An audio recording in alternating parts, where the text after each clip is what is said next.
herramientas del neoliberalismo.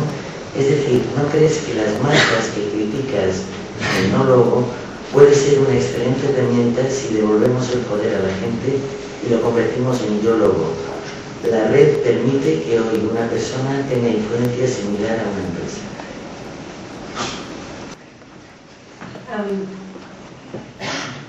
This is a question about whether the brands I talk about in the logo can be useful for people. Well, I don't think that, I think the idea that people are brands represents, the total triumph of commodification, really.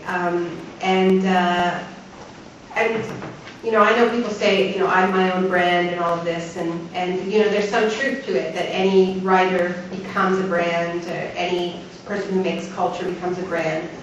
I think it's an illusory sense of empowerment, and what I argue in the book is that these brands are tools of communication because they're global, and they create an infrastructure of communication and connection for us to talk to each other across cultural differences. And this is really what I was writing about in NOLOGO, that because of new technologies, you have this ability for the worker who makes your shoes or your clothes or your toys or your computer to communicate directly with the people who are buying those products and tell them about the working conditions and create new networks. And I still believe that.